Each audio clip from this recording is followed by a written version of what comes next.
आज मैं दोस्तों आपको एक ऐसा फॉल्ट बताने वाला हूँ। जैसे कि आप ये देख रहे हैं, कैपेसिटर है और ये एलजी की फ्रिज की पीसीबी है और इसमें ये जो कैपेसिटर आप देख रहे हैं और इसकी वैल्यू में आपको सबसे पहले ये फॉल्टी कैपेसिटर है जिस वजह से हमारा ये कंप्रेसर स्टार्ट नहीं हो रहा था। तो इसका मैं आपको कैपेसिटर की वैल्यू बता देता हूँ क्या है। तो यहाँ पर आप देख सकते हैं ये 25 वोल्टेज 100 माइक्रोफैरेड का कैपेसिटर था और ये कैपेसिटर के फॉल्टी हो जाने की वजह से पूरे पीसीबी में वोल्टेज ड्रॉप हो रहा था और हमारा जो कंप्रेसर है वो स्टार्ट नहीं कर रहा था। तो इसमें ये फॉल्टी होने की वजह से क्या क्या इस पीसीबी में आपको प्रॉब्लम देखने को मिल सकता है और कहाँ कहाँ पे आपको वोल्टेज पीसीबी रिपेयरिंग के टाइम पे आपको वोल्टेज चेक करने होते हैं। तो वीडियो में बने रहे दोस्तों। आप दोस्तों पीसीबी में यहाँ पर ध्यान देंगे तो यहाँ पे एक हमारी एलईडी लगी होती है, जो स्टेटस एलईडी इंडिकेटर एलईडी लगी होती है। जब हम इस पीसीबी को सप्लाई देते हैं तो स्टार्ट करते हैं तो एलईडी सबसे पहले यहाँ पे ब्लिंक होकर एक टाइम बंद हो जाती है। लेकिन इस पीसीबी में क्या हो रहा था कि जैसे ही हम इसमें सप्लाई दे रहे थे तो ये जो हमारी एलईडी लाइट थी वो हल्की सी जल रही थी और बंद हो रही थी और इससे हमें अंदाज़ा हो गया था कि पीसीबी में कहीं ना कहीं इसका वोल्टेज सही तरीके से काम नहीं बन रहा है और काम भी नहीं कर रहा है। जब हमने इसमें चेक किया दोस्तों तो पता चला कि यहाँ पर आप देखेंगे ये जो कैपेसिटर है यहाँ पर एक छोटा सा कैपेसिटर लगा होता है जो कि ख़राब हो गया था। अब उस कैपेसिटर के ख़राब हो जाने की वजह से जो पीसीबी में पूरी वोल्टेज बननी चाहिए वो नहीं बन रही थी और जो वोल्टेज इसमें सभी तरह के वोल्टेज जो ड्रॉप हो रहे थे। तो एक एक करके मैं आपको बताऊँगा कहाँ पर कितने वोल्टेज बनते हैं। तो सबसे पहले मैं आपको दोस्तों बता देता हूँ, जैसे ही आप सप्लाई देंगे तो यहाँ पर देखेंगे ये हमारी आईसी लगी हुई है जो बक कन्वर्टर के लिए काम करता है। ये हमारा बक कन्वर्टर के लिए काम करता है। तो अभी आपको सबसे पहले मैं बता देता हूँ कि कहाँ पर कितने वोल्ट बनते हैं। तो इसे हम पीसीबी को डीसी रेंज पे रख लेंगे और पीसीबी को एक बार सप्लाई देंगे तो पीसीबी और आपको खासकर ये ओएलपी यहाँ पे कनेक्ट होती है जिसे हमें डायरेक्ट करना होता है।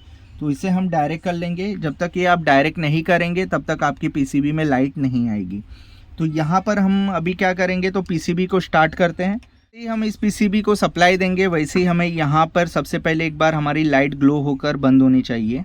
तो यहाँ पर आप देखेंगे तो हमने इस पीसीबी को चालू किया और यहाँ पर आप देखेंगे लाइट चालू होकर बंद हुआ। तो वोल्टेज जो हमारे बनने चाहिए थे ये हमारा रेगुलेटर आईसी लगा हुआ है जहाँ पे हमारे इनपुट में हमें 15 वोल्ट मिलना चाहिए, आउटपुट में 5 वोल्टेज मिलना चाहिए। अब इस कैपेसिटर के ख़राब होने का मैंने किस तरीके से पता लगाया मैं आपको वो बताता हूँ। तो वीडियो में बने रहे दोस्तों। तो सबसे पहले हमने सप्लाई दिया, ओएलपी कनेक्ट कर लिया है। अब यहाँ पर देखेंगे हमारा एक आईसी लगा हुआ है बक कन्वर्टर के लिए। तो यहाँ पर ये जो आप कैपेसिटर देख रहे हैं ये जो हमारा कैपेसिटर लगा हुआ है, सबसे पहले हमें यहाँ पर वोल्टेज चेक करना है जो कि हमारा 15 वोल्टेज के आसपास बनना चाहिए।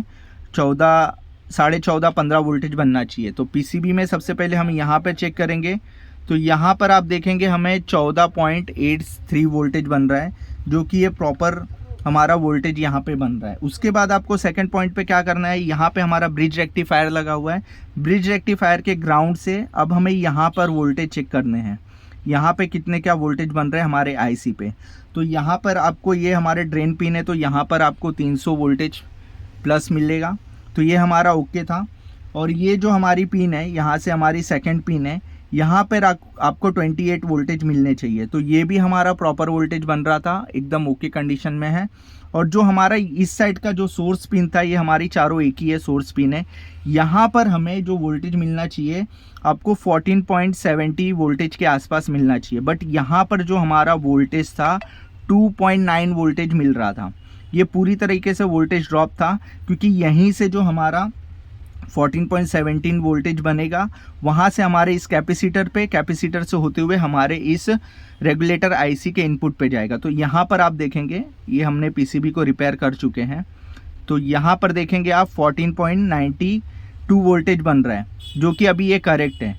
अगर ये वोल्टेज हमारे यहाँ पर नहीं बनेगा तो आगे का जो सर्किट है हमारा प्रॉपर काम नहीं करेगा। तो इस चीज़ का आपको ध्यान में रखना है। एक बार मैं आपको इसकी कंटिन्यूटी बताता हूँ कि कहाँ तक क्या जाएगा। तो बोर्ड को हम बंद कर देते हैं। तो यहाँ से अगर हम देखेंगे तो ये हमारा जो है ये हमारा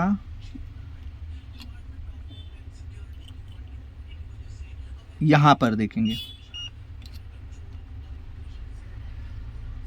ये हमारे देखेंगे यही 14 वोल्ट यहाँ से हमारा कैपेसिटर के थ्रू होते हुए हमारी इस रेगुलेटर आईसी पे आएगी।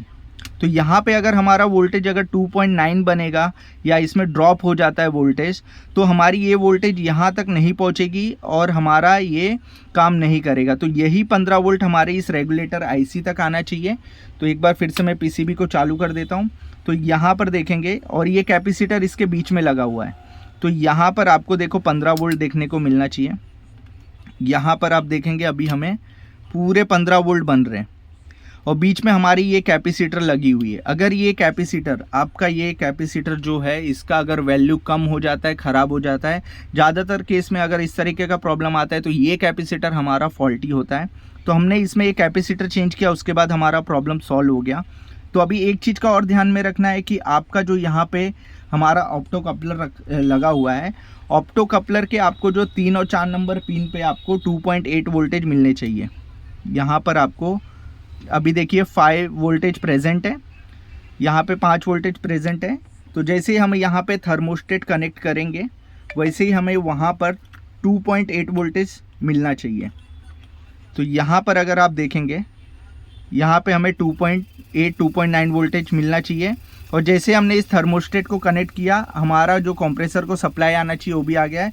यहाँ पर आप देख सकते हैं 6 सिग्नल भी इस पीसीबी के अंदर आ गए।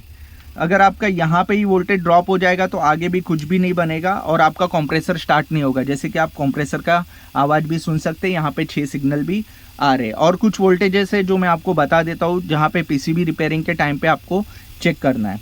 तो एक बार मैं इस पीसीबी को बंद कर देता हूँ, फिर से चालू कर देता हूँ। तो यहाँ पर अगर हमारा रेगुलेटर पे वोल्टेज पूरा ड्रॉप होगा तो आगे का सर्किट हमारा कुछ भी काम नहीं करेगा। तो एक वोल्टेज होता है यहाँ पर, अगर मैं आपको बताऊँ तो यहाँ पर आप देखेंगे जो पिन नंबर 3 होता है यहाँ पे आपको 5 वोल्टेज मिलना चाहिए। ठीक, यहाँ पर देखेंगे 5 वोल्टेज मिल रहा है, ये भी करेक्ट है। ये हमारा वोल्टेज मिलना चाहिए, नहीं तो हमारा ये कंप्रेसर स्टार्ट नहीं होगा। और ठीक उसके बाजू वाली जो पिन है वहाँ पे हमें 15 वोल्टेज देखने को मिलना चाहिए। जैसे कि आप देख रहे हैं 15 वोल्टेज मिल रहा है, ये भी हमारा करेक्ट है। तो ये 2 वोल्टेज आपको चेक कर लेने हैं। रेगुलेटर आईसी पे आपको वोल्टेज मिल रही है कि नहीं वो चेक कर लेना है। और सबसे इम्पॉर्टेंट बात है, ये फॉल्ट ढूंढने के लिए आपको जो आईसी का ये जो सोर्स पिन है यहाँ पर आपको 14 वोल्टेज के आसपास मिलना चाहिए, 15 वोल्टेज के आसपास मिलना चाहिए। अगर ये यहाँ पे ड्रॉप हो रहा है तो 101% है कि आपका ये जो कैपेसिटर यहाँ पे लगा है 15 वोल्टेज के लिए, ये कैपेसिटर हमारा फॉल्टी है, ख़राब है, जिस वजह से आपका कंप्रेसर स्टार्ट नहीं होगा और जो आपकी एलईडी लाइट है वो बहुत ही हल्का जलेगी और काम भी नहीं करेगी। तो इस चीज़ का आपको ध्यान में रखना है दोस्तों। तो उसके बाद इसमें सिर्फ एक छोटा सा फॉल्ट था जिस वजह से हमारा ये कंप्रेसर स्टार्ट नहीं हो रहा था। अब ये हमारा पीसीबी बन के एकदम ओके हो चुका है। दोस्तों आज के वीडियो में बस इतना ही। जैसे कि मैं आपको एक इम्पॉर्टेंट बताना चाहता था फॉल्ट की, इसके पीछे का रीज़न क्या होता है। तो दोस्तों इस तरीके से अगर आप देखेंगे एक छोटे से कैपेसिटर के ख़राब हो जाने की वजह से यह इन्वर्टर पीसीबी कंप्रेसर को स्टार्ट नहीं कर रहा था। तो कैपेसिटर को जैसे हमने बदला और पीसीबी रिपेयर कर दिया और कंप्रेसर हमारा बिल्कुल सही तरीके से रन कर रहा है। उम्मीद करता हूँ ये जानकारी आपको पसंद आई होगी और पीसीबी रिपेयरिंग सीखने में आपको मदद मिलेगी। तो आज की वीडियो में बस दोस्तों इतना ही। वीडियो अच्छा लगे तो वीडियो को लाइक करें, चैनल को सब्सक्राइब कर दे, बेल आइकन दबा दे ताकि आपको हर नई वीडियो का नोटिफिकेशन मिलता रहे। अगर आपको किसी पीसीबी का कोई फॉल्ट समझ में नहीं आता है तो आप हमें कमेंट में लिख सकते हैं, मैं उस पर वीडियो बनाने की कोशिश करेंगे। जल्द ही हम इस पीसीबी के ऊपर कहाँ पे कितनी वोल्टेज बारीकी से बनती है और कंप्रेसर स्टार्ट होने ना होने पे कितने वोल्टेज, जो 6 सिग्नल आते हैं वहाँ पे कितने वोल्टेज बनते हैं और कंप्रेसर स्टार्ट होने के बाद वहाँ पर कितने वोल्टेज बनते हैं, ये सब की मैं फुल डिटेल वीडियो जल्दी ही लाने वाला हूँ। तो मिलते हैं दोस्तों अगले वीडियो में। Thank you so much. जय हिंद, जय भारत।